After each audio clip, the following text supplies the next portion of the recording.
Suhan, ito na po ulit tayo, magbablog ulit. So tagal na po natin hindi ko nag-vlog. Isang taon mahigit to. Pasensya na po. Alam niyo naman na ganun po pala talaga pag nagbablog. Kaya hanga po ko sa mga nag-vlogger na binibigyan nila ng oras ang kanilang pagbablog.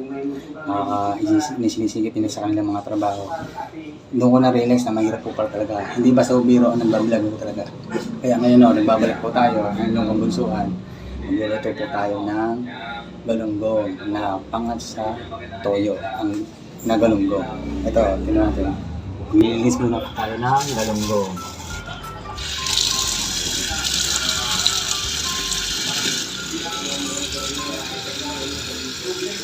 Kailangan po ng kailangan malinis ang walang dugo. Patanggalin mo ng dugo kaya, tanggalan mo ng kaliskis ng yan, ng hasang sa palengke. Isang kilo po binili natin sa palengke. Ayun, yung pong bituka, tayo na po mag-aalis na. Mga dugo, tatanggalin ho natin yan. Kailangan tanggal ho yan. Para pag niluto, tanggal lang lansa. Talagang malansa ang isda. Diba ho, mga kunduan. Alam niyo naman, malansa ho talaga isda. Pero yung dugo-dugo ho, talaga parang malinis yung pagkakaluto natin sa pangat na adobong pangat sa galunggong. Linis na muna po tayo. Okay mga kabunsuan, tapos na po ang paglilinis ng galunggong. Lalagyan po siya ng konting tubig. Kunti lang ho.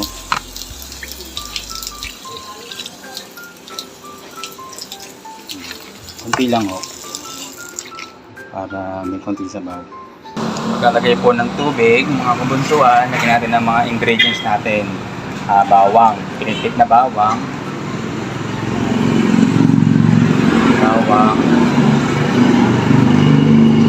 Mas masarap po, mas maraming bawang.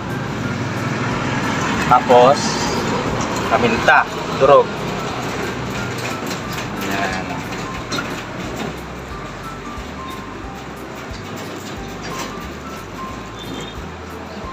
Tapos lagyan na rin natin ng pampalasa.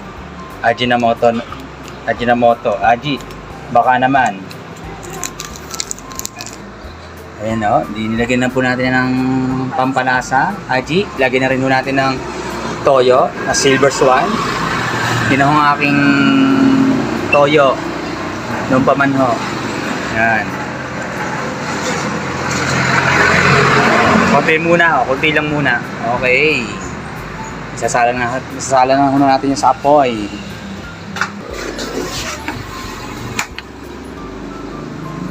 Ayan, may apoy na ho yan. Okay. Ayan na. Tapos tatakpan na ho natin yan. Kung tayo ng pantakip. Maya ho natin yan.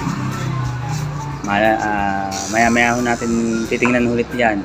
Takpan natin muna yan. Ayan. Magdagdag po tayo ng tubig. Hindi pa po nakalubog-lubog ho eh. Ayan. Tapos magdagdag din ho tayo ng toyo. Lagay ho tayo ng toyo.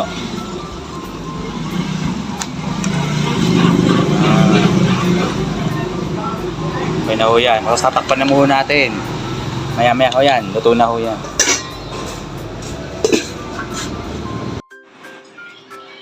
Mga bunsuan, buksan po natin. May magpa 5 minutes na po. Buksan po natin. Okay.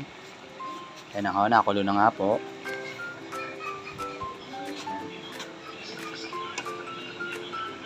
Lalagyan na po natin siya ng suka. Yan yung lalong pampasarap sa adobong pangat. Adobo sa toyo, pangat. Ano, hop. Hop, tama lang ho ang paglalagay natin ng suka. Okay na ho yun. Okay. Then mamaya na ulit natin titingnan ho yan. Tatakpan na ulit natin yan. Mamaya na lang po ulit.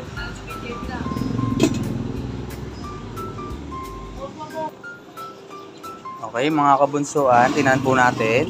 Ayan o. Bango. Bunsuan, pag malapit na pong maluto po yan, ilalagyan po natin ng konting oil ang ating tatawag na pangat. Pangat sa toyo. Ang galunggong. Oh, hirap po ng sa yung ating Lalagyan ho natin ng konting oil para lalong manuot at masarap. Konti lang naman ho. Hop. Okay na ho yun, konti lang. Okay. Sarap po niyan. Okay, tingnan na po natin ang ating niluluto. Okay. Hinaan po natin. Titikman na lang po natin yan. Okay na po yung lasa.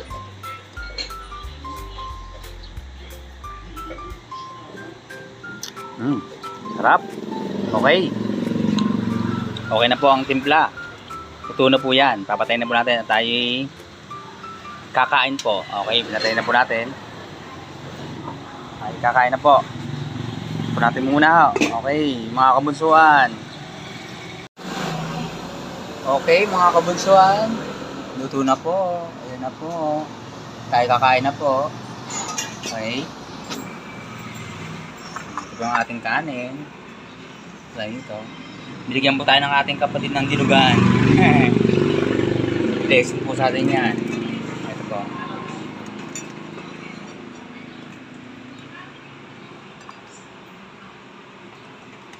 Sabaw.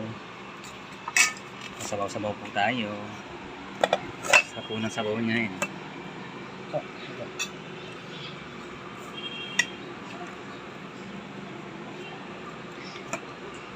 Okay.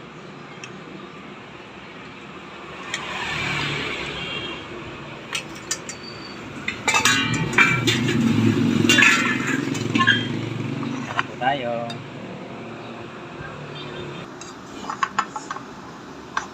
Okay, mampo natin ang ating pangat sa toyo, ang galunggong.